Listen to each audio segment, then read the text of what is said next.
The Kolo-Vid M3 virus works by appealing to the greed of Nigerians in order to divide and conquer them. Divide them by making sure they are fighting each other. And while they are fighting each other, they conquer. They come in, take our resources, and ensure that those resources continue to flow to them. And the way they achieve this is multifaceted. It's not one way. No. These people are smart. They have taken years to plan and perfect these approaches to continually and perpetually keep Nigeria underdeveloped. Years. They don't come in one way. It's not a one-way approach that this virus operates. The virus operates in multiple ways, multiple channels. The underlying core principle is to divide us and conquer us. And in order for them to divide and conquer Nigeria, what they first of all need to do is appeal to the greed of Nigeria. And for them to appeal to the greed of Nigeria, they now brought several tools to first of all convince us that we need to be in chains. And for us to be in chains, they first of all need to convince us in order to divide us. And how do they convince us to divide us? By appealing to our greed. So when the greedy ones now fall for the greed, those ones will now submit themselves to them, and they will now be tools of oppression to the rest of their brethren, the fellow Nigerians. And once they are able to achieve this, once they are able to get the greedy ones who now fall for this trap, they now use those greedy ones to make sure that their resources that the resources of Nigeria continues to flow to the Americas and to the Europe. And as a result, that Nigeria continues to remain down. That's their modus operandi. If you don't understand anything out of what I said now, understand this, because everything is built on it. All the problem of Nigeria emanates from this. They apply to the greed in us. And how do they apply to the greed in us?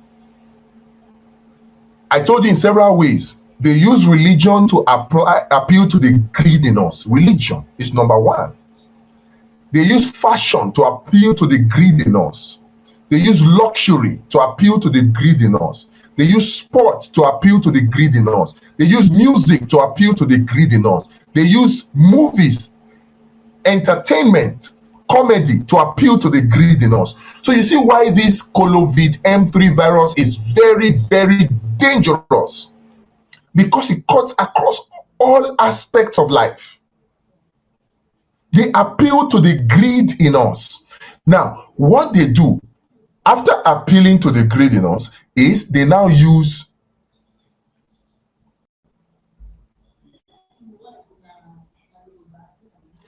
after appealing to the greed in us, what they now do is they now entice us.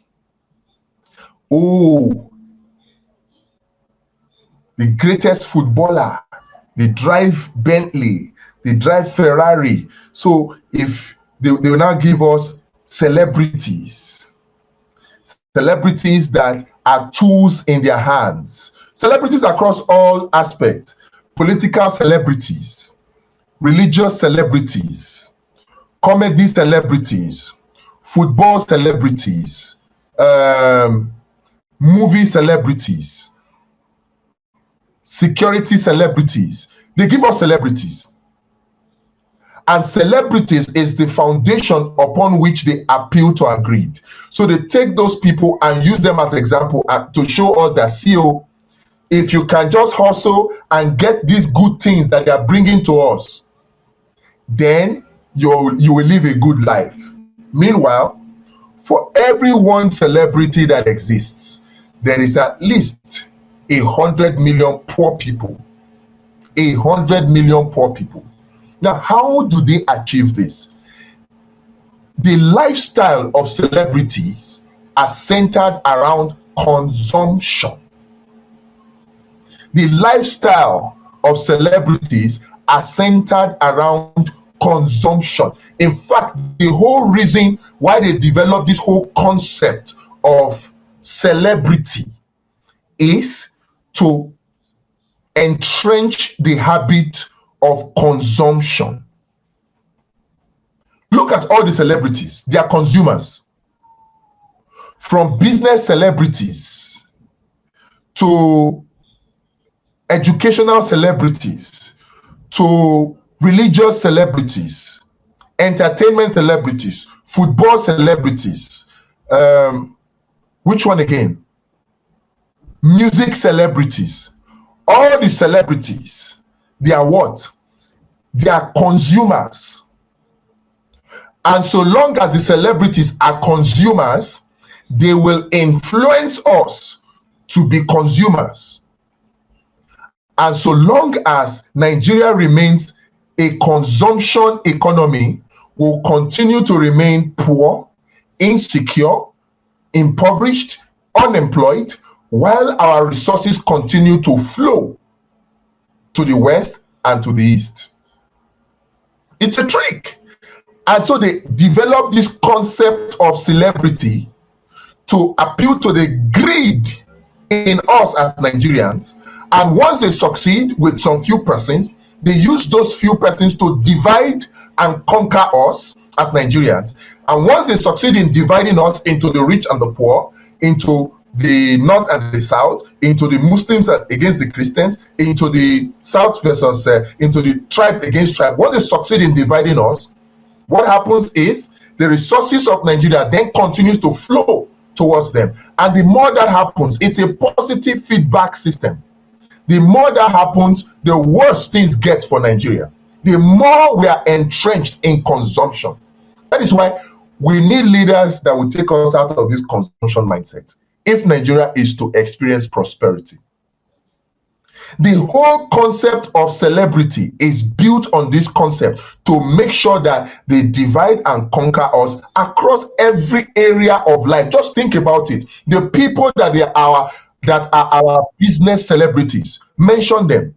Mention them, the Dangotes of this world, consumers. The Otedolas of this world, consumers. The religious celebrities, the pastors, the imams, consumers. The entertainment celebrities, the football celebrities, the music celebrities, the movie celebrities, the comedy celebrities. Just name it. The fashion celebrities.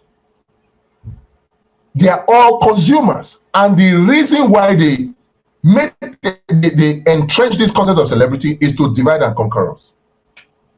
And so when they divide and conquer us, it doesn't matter what we do. If you like, change the constitution 1 million times. If you like, say you are removing corruption. The more you are fighting corruption, the more corrupt people will get. Because the problem is not the corruption. The corruption is just the symptom. The problem is at the core is what? Kolo-Vid M3. Colonial virus disease mutation 3. That's the problem. And the aim is to make sure that we are kept a consumption economy and not a production economy.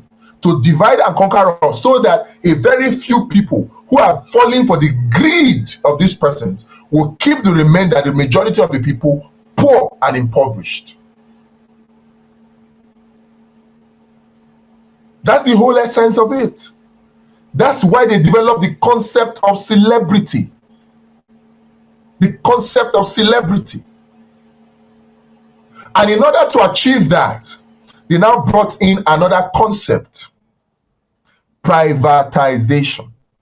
They now say, oh, in order for you to become a celebrity, you have to let the different sectors of the economy to be run by private individuals. And those private individuals who are already in their pockets will need finances to develop. And in order for them to get these finances, they need what they call foreign direct investment. There needs to be an inflow of dollars. So what happens is the concept of privatization is now being used by the West because they're the ones that have all the dollars. They will now come and buy into these private companies, and then they now own majority of these companies, and these companies will be operating in Nigeria. They will say, oh yes, we're operating. But meanwhile, they are the ones that are running and operating those companies. So they'll be producing their goods to come and dump it here. That is why you see that it is strategic. They are not doing so-called foreign direct investment in Nigeria, they are not in strategic sectors that will create jobs. No.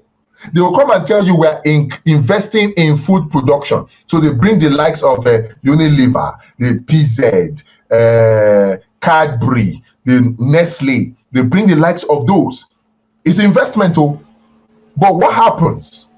Those so-called foreign direct investment that they tell you about, that is coming to invest in your private corporation to own the means of production in that particular sector.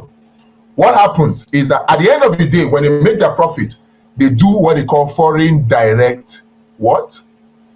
Repatriation. They will repatriate their funds back. Them Nestle, after making their profit, they send their monies back. Them PZ, the same thing. Julius Berger, after making their profits, they send their profits back. So when they talk to you about foreign direct investment, they don't tell you about foreign direct repatriation, which is a modern, legitimate capital flight for your country.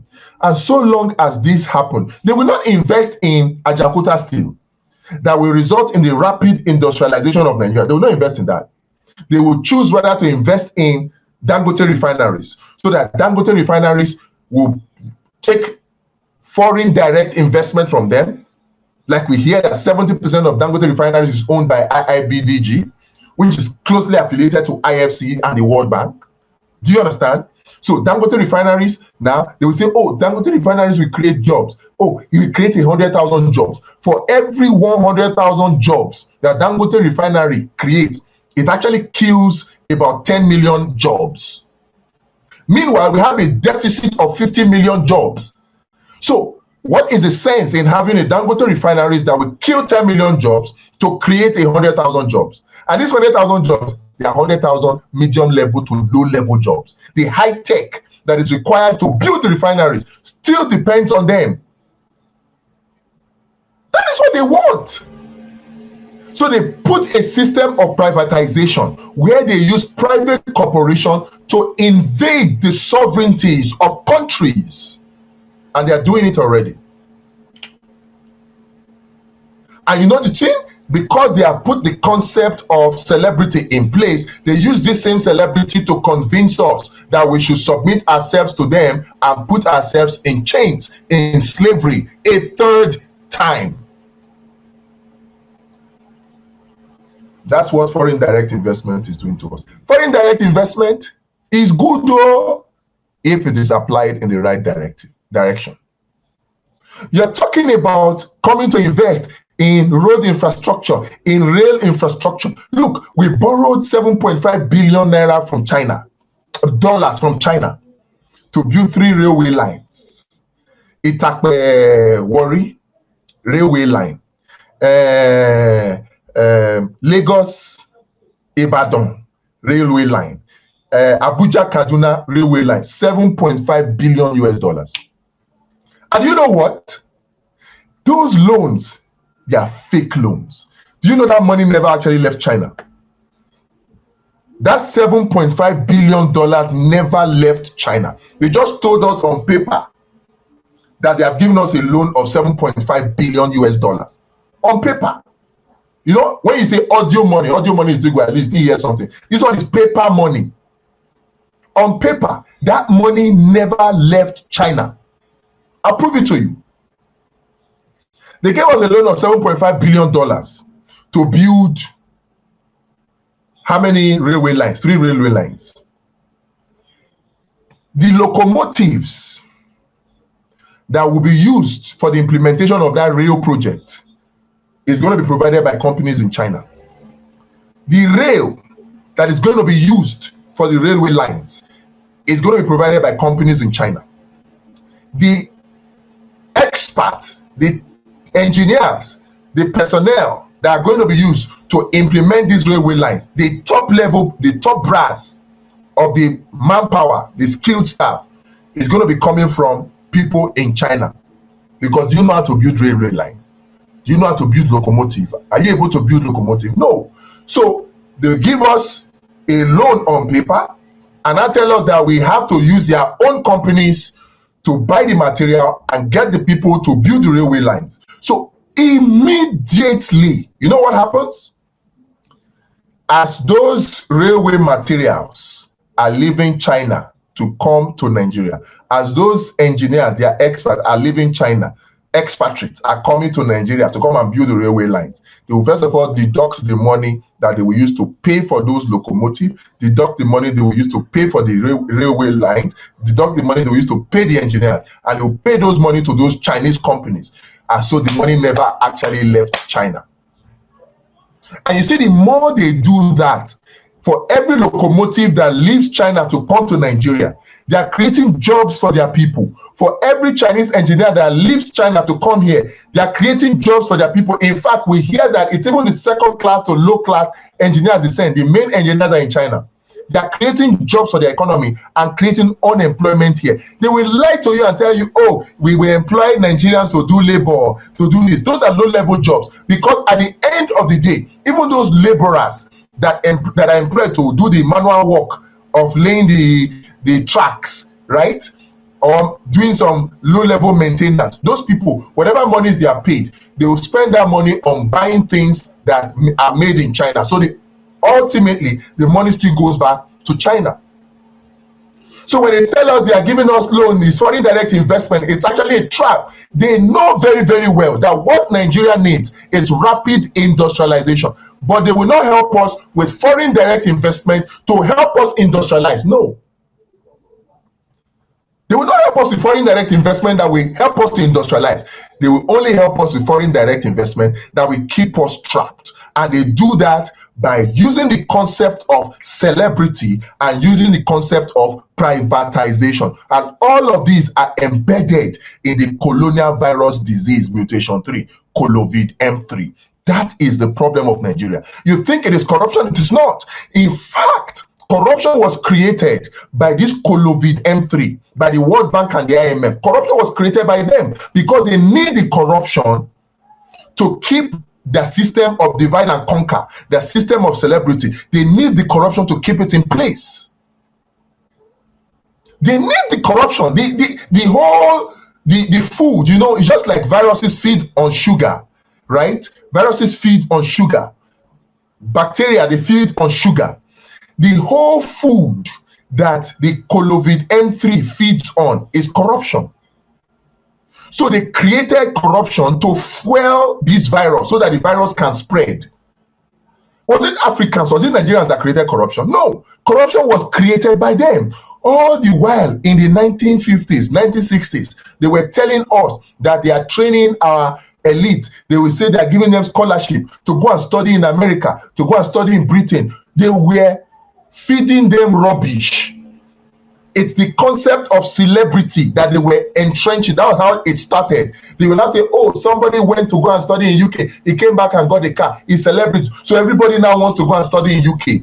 That is the beginning of the bastardization and the destruction of the Nigerian educational system. The same thing they did with the military. The same thing they did with businesses. When our military will say they are going in the 1950s, 1955, 1960s, they are going out for training. They were training them on how to become coup plotters, to seize power. So when the government in place or the government of the day was not dancing to their tune, the military were now trained and aimed and given impetus to carry out coup. So that this system of corruption will continue to feed their colonial virus disease mutation 3, so that they can continue to divide us and conquer us. Marginalization is not Nigeria's problem. It's a symptom. It is a symptom. Nigeria's problem is lack of industrialization. And the system they have put in place to stop this aggressive industrialization is a colonial virus disease. And it's a system of celebrity on top of a system of private corporation privatization that is designed to make sure that the private corporations are now used to dissolve the sovereignties of countries. Private corporations are now more powerful than countries.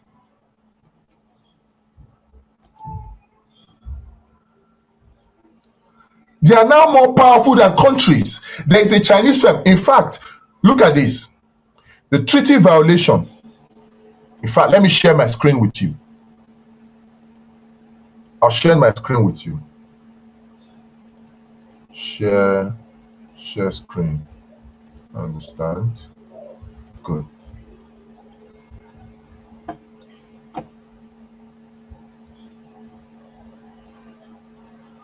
Look at this. Let me choose let me see, this, no. Okay, yeah. Look at it.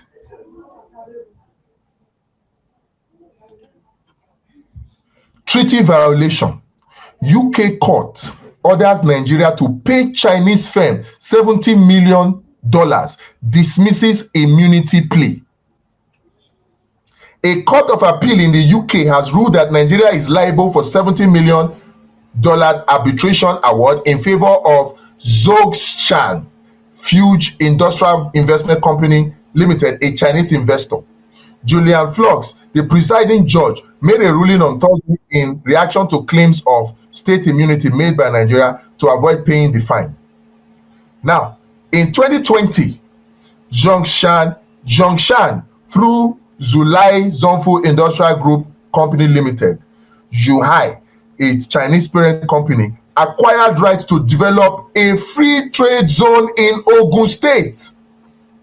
A year later, Zhongshan set up Zongfu International Investment Nigeria FZE Zongfu, a Nigerian entity, to manage the project under the permission of Ogun State government. See how our government are selling us into slavery. Things took a different turn in July 2016 when the investor accused the state government of abruptly moving to terminate its appointment while attempting to install a new manager for the free trade zone. Subsequently, Zongfu initiated an investment treaty arbitration against Nigeria under the bilateral investment treaty between the People's Republic of China and Nigeria. It's called the BIT.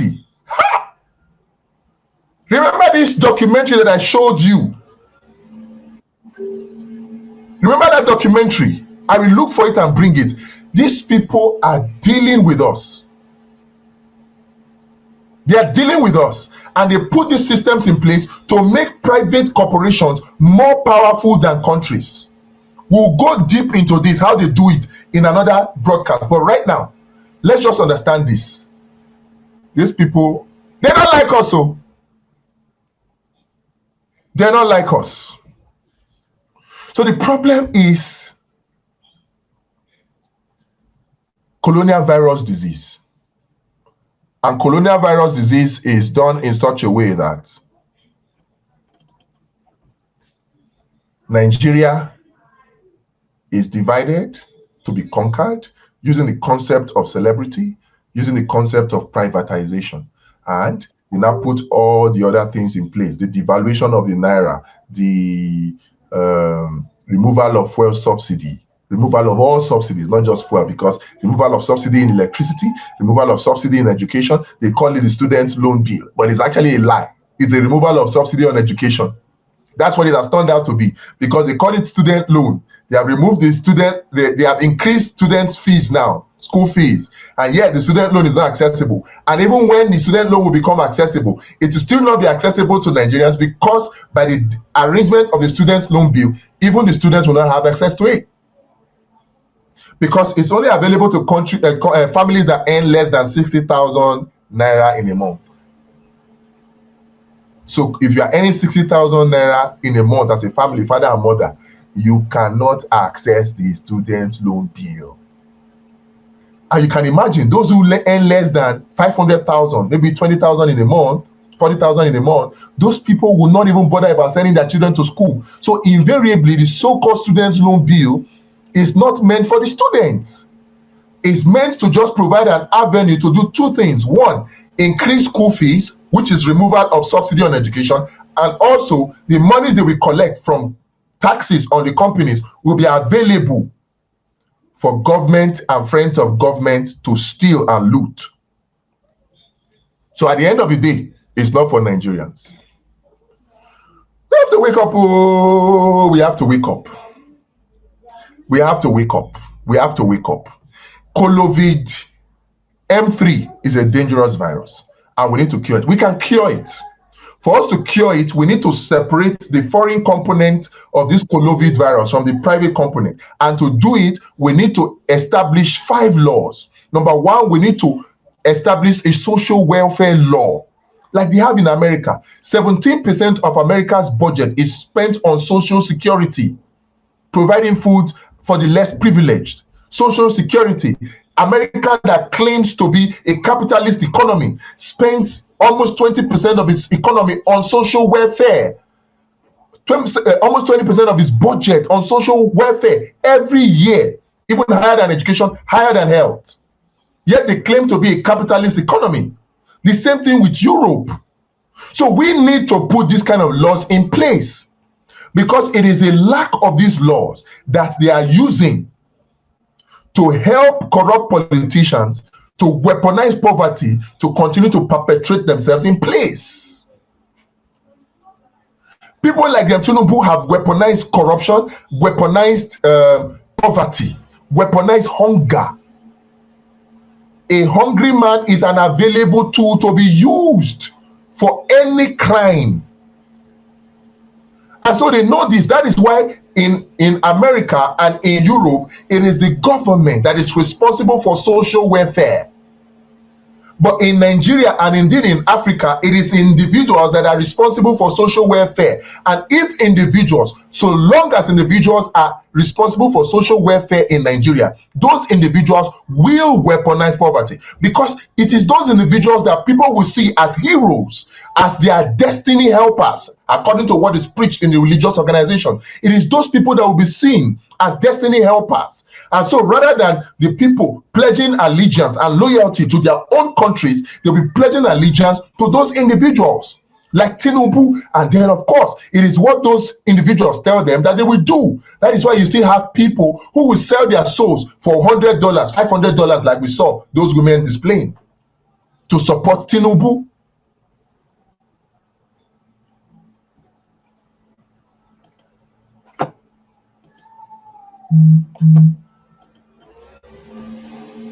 That is why. So for us to solve it, we need to put a law. We need to take this social welfare from the hands of the individual and put it in the hands of government, and make a law, a transparent law, a law that will solve the problem and make it such that people do not have to worry about food and shelter, because the primary responsibility of government is welfare and security. So by the time we take that thing out, basic necessity, food should not be a problem. So we can structure this law in such a way that it does not create inefficiency. We can structure it, but we need the law.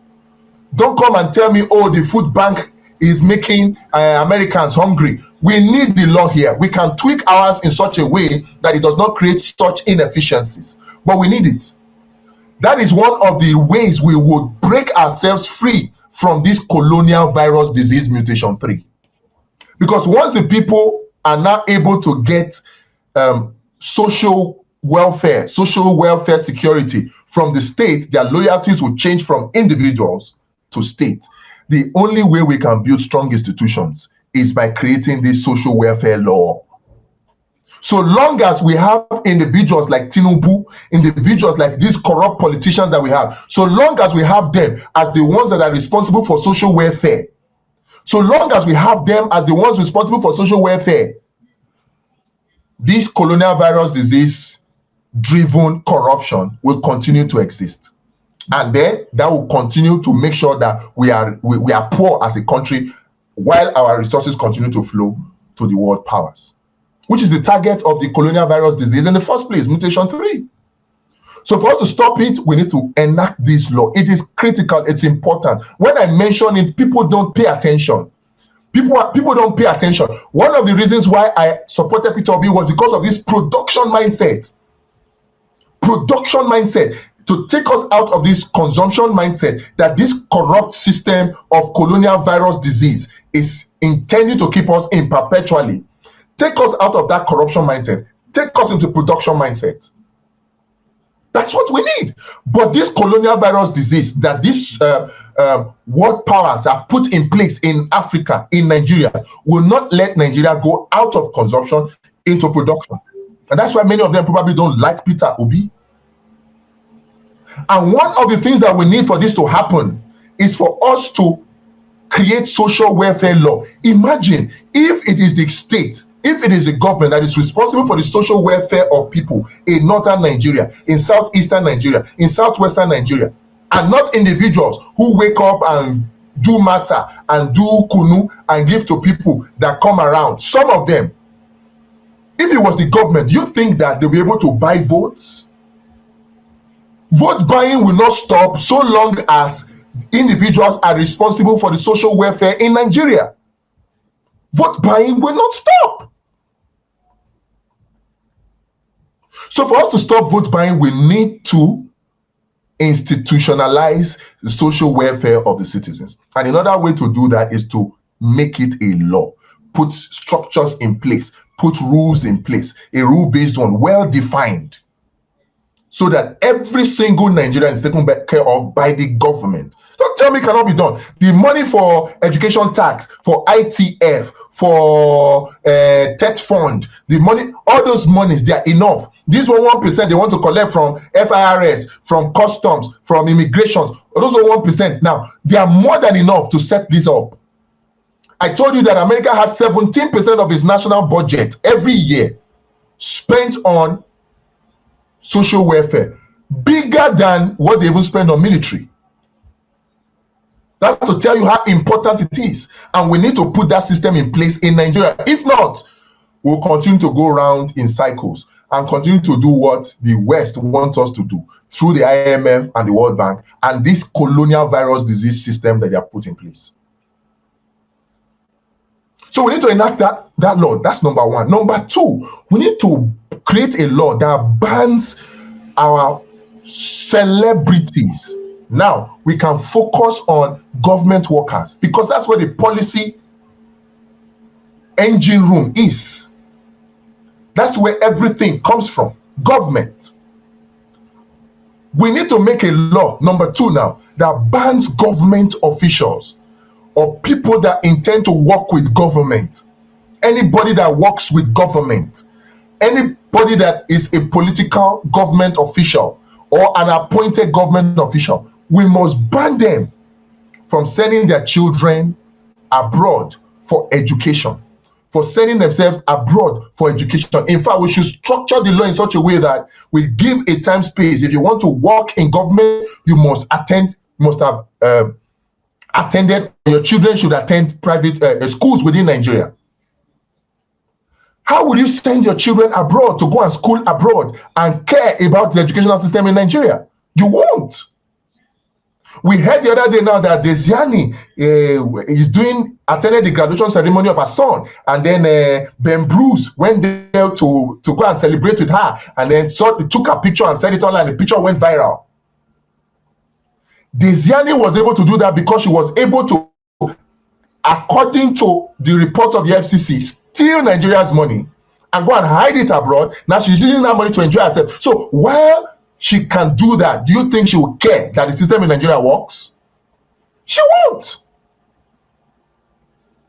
She won't. So long as people who work in government, imagine somebody works in government, level 8, level 9, level 10, level 11, level 12 government official, earns 500,000, has 4 children. All the 4 children are schooling abroad.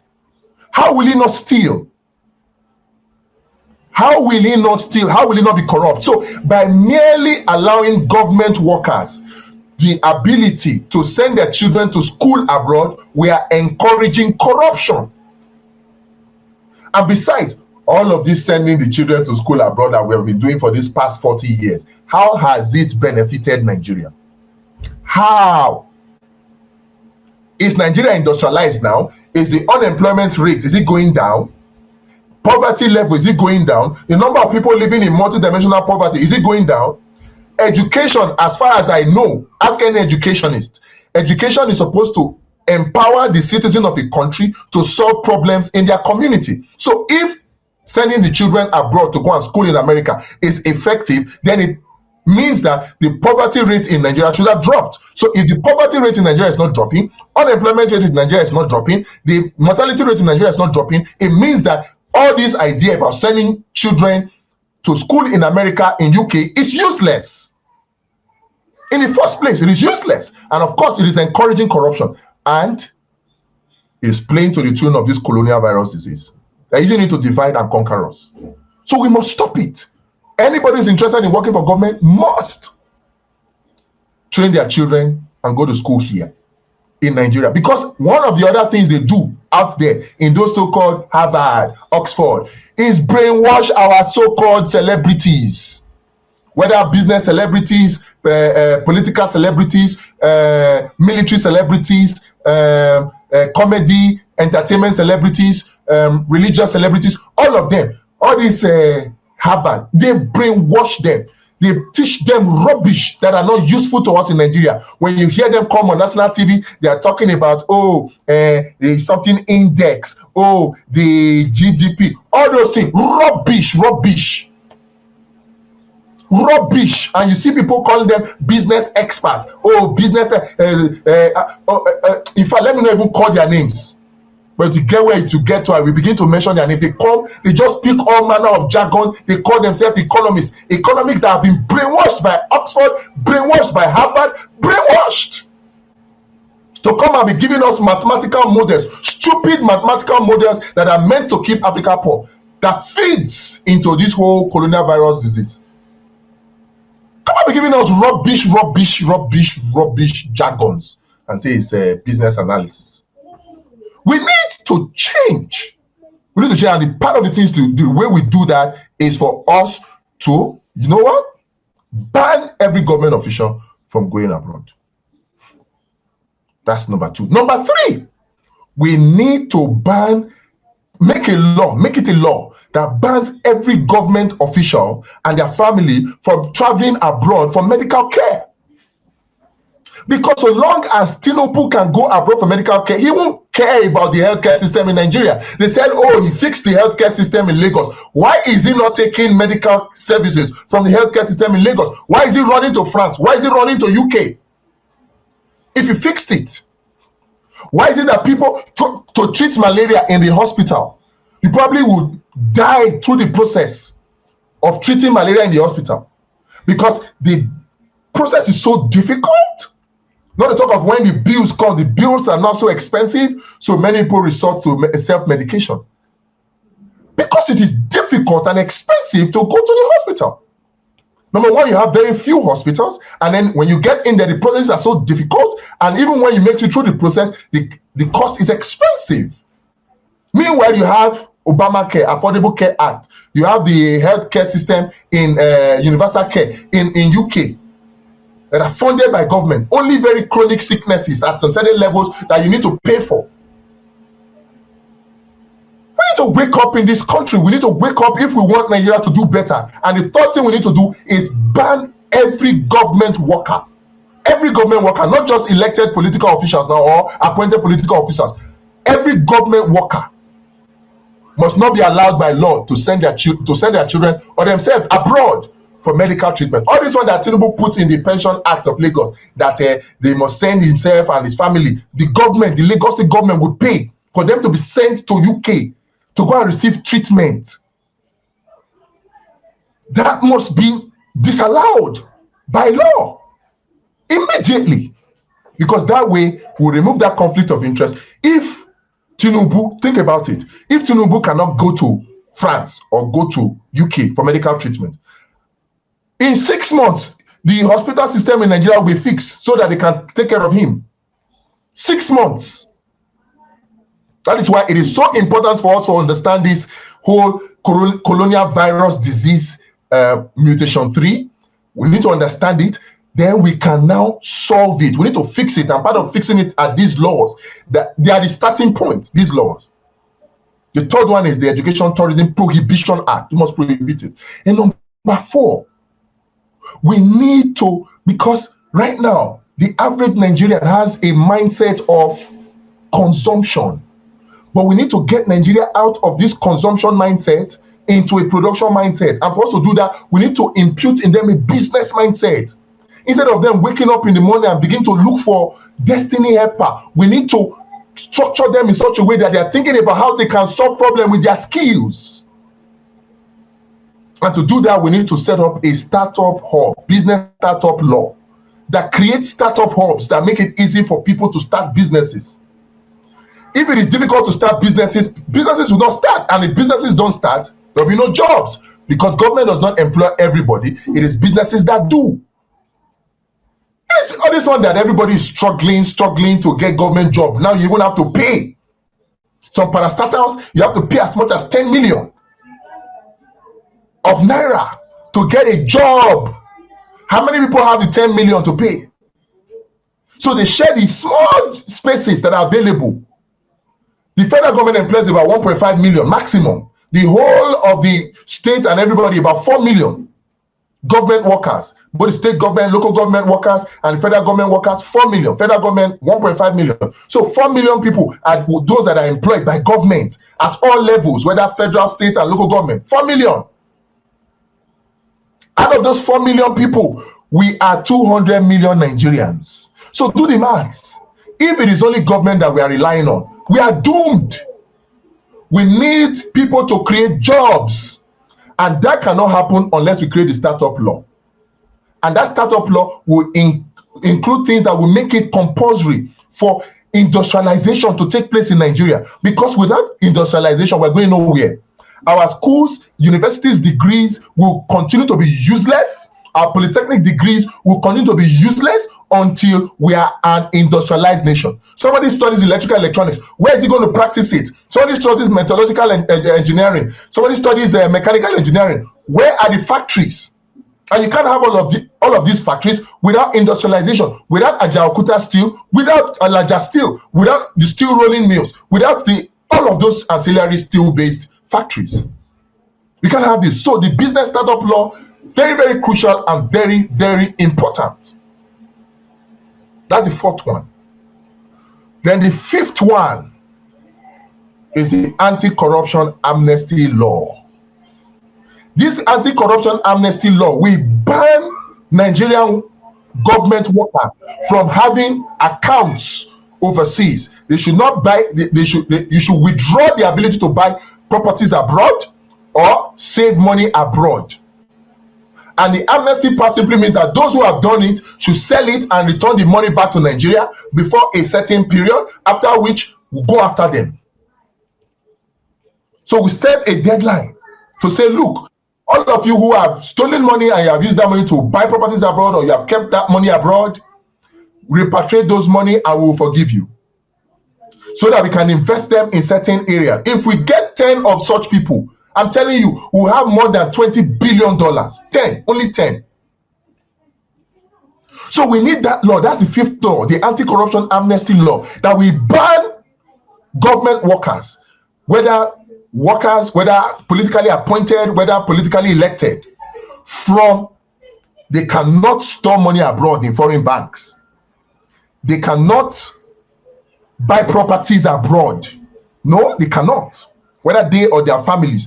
We have to put these things in place. So don't come and be telling me about freedom, infringements of freedom. If you go to America, they make laws like this to protect themselves. All manner of laws.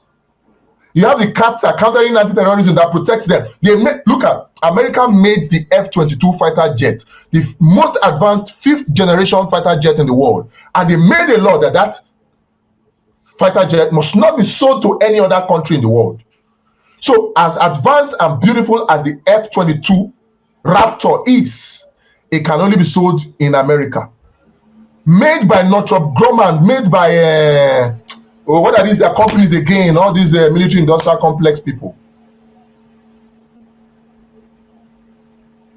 Made by them, made by private corporation. Do you know that this whole private corporation thing is even a hoax? America can invoke a law that they make, and all those private corporations becomes government corporation, particularly in the time of war or economic emergencies. That's why you saw that during COVID, the government took over those private companies and started using car manufacturing companies to produce vaccines, to produce oxygen masks, to produce all of those things. Government took over. So all this whole idea of, oh, government is not in the business, look at America, is a lie. And by the way, for your information, government subsidizes oil companies in America. They subsidize oil companies in Europe. They are subsidizing production so that they can bring the price down. And when they allow the price to run away, it's because they know that at the end of the day, other countries that are dependent on them, the money will still come back. So don't be fooled by this privatization agenda of the IMF and the World Bank that is invested in this whole colonial virus disease mutation 3. Colonial virus disease. That's once we do these 5 laws, I'm telling you, we'll fix Nigeria in 6 months. And that's how we solve this whole colonial virus disease.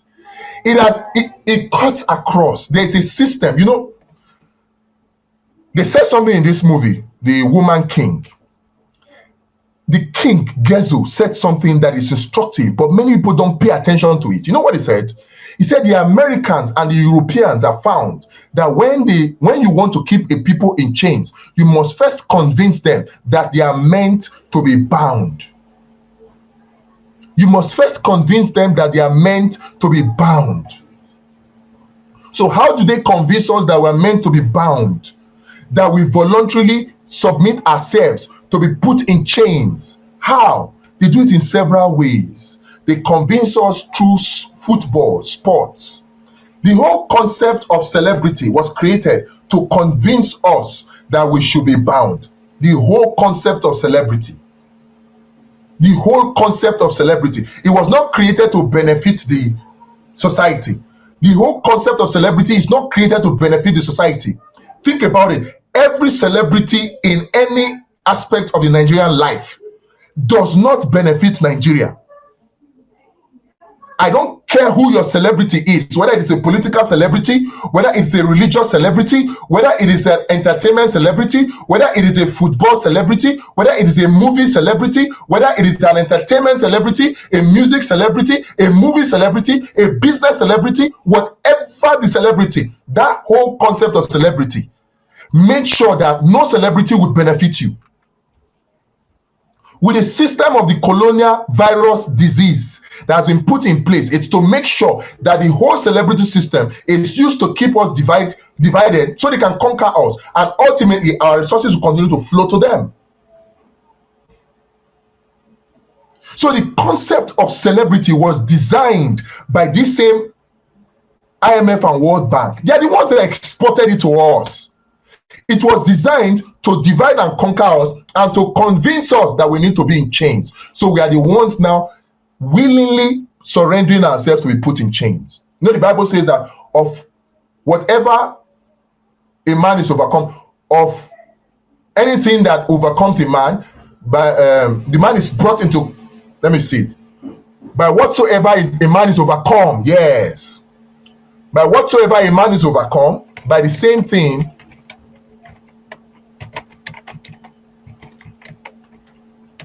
by whatsoever a man is overcome, by the same thing he is brought in into bondage. Whatsoever overcomes a person, that's 2 Peter 2:19. 2 Peter 2:19. Let me read King James Version. King James Version.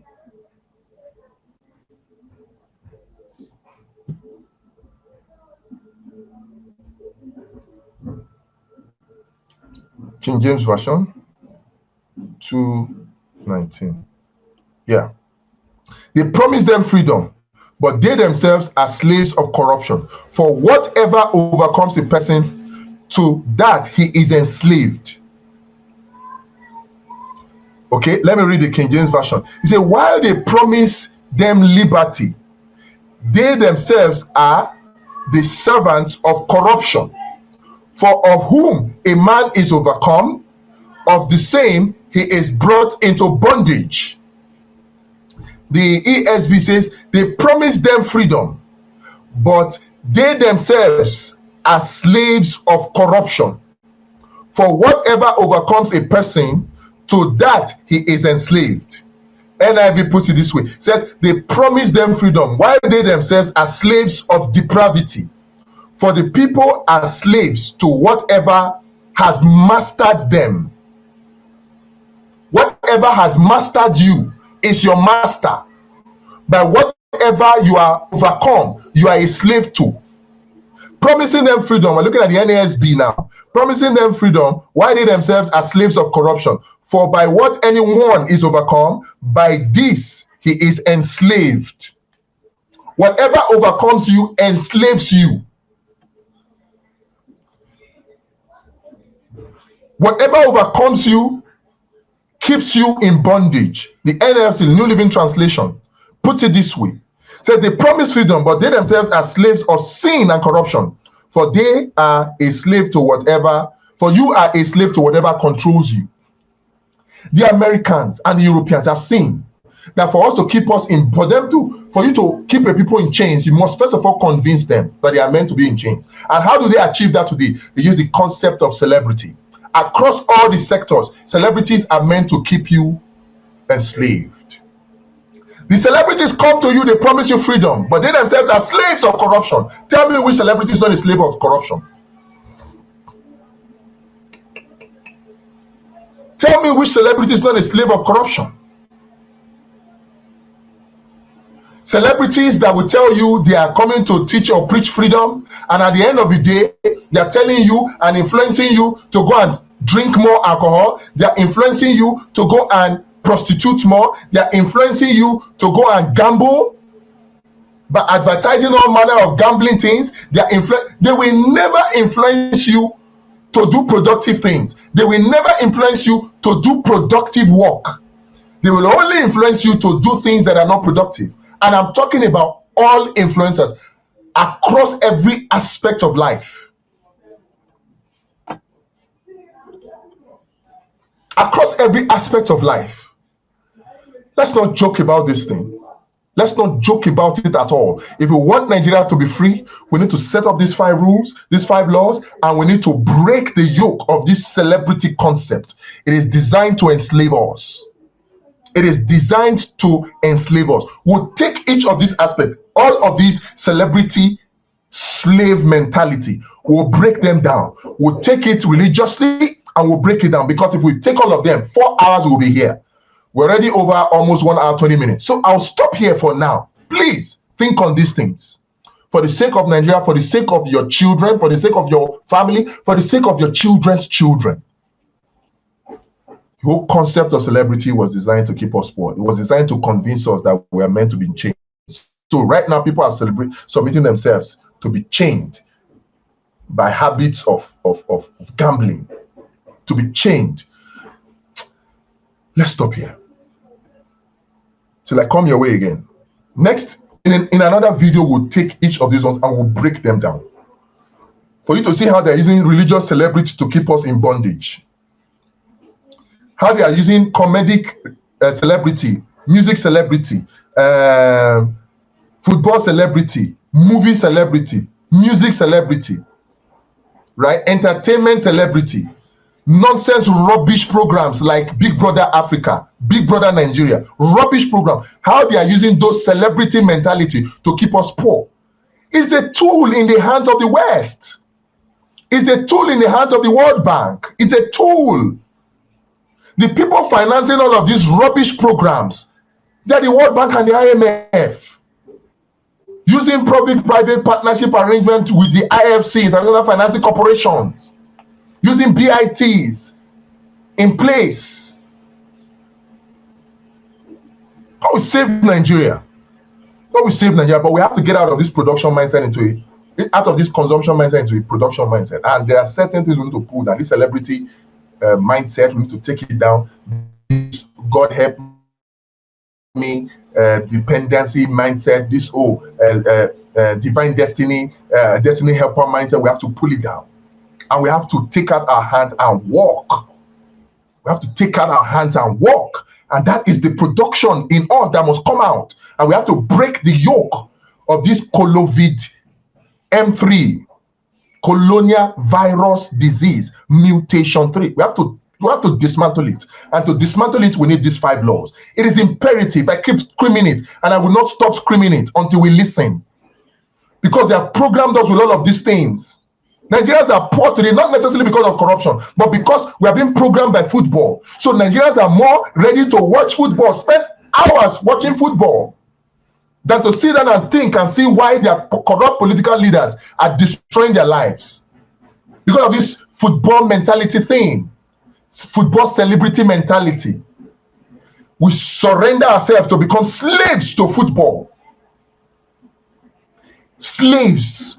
The same thing with music, the same thing with movie, the same thing with comedy, the same thing with entertainment. All designed to keep us poor. They give us alcohol, they give us, meanwhile, you cannot drink and drive in America. Big offense.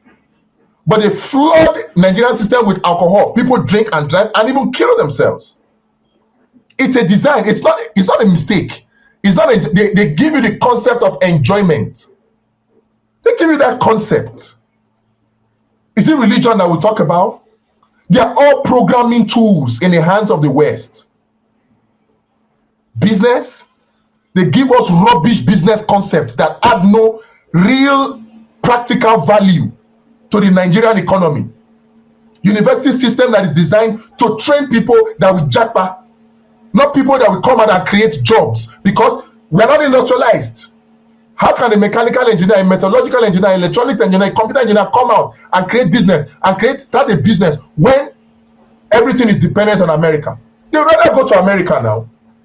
And that's why America does not want us to be industrialized. We have to help ourselves.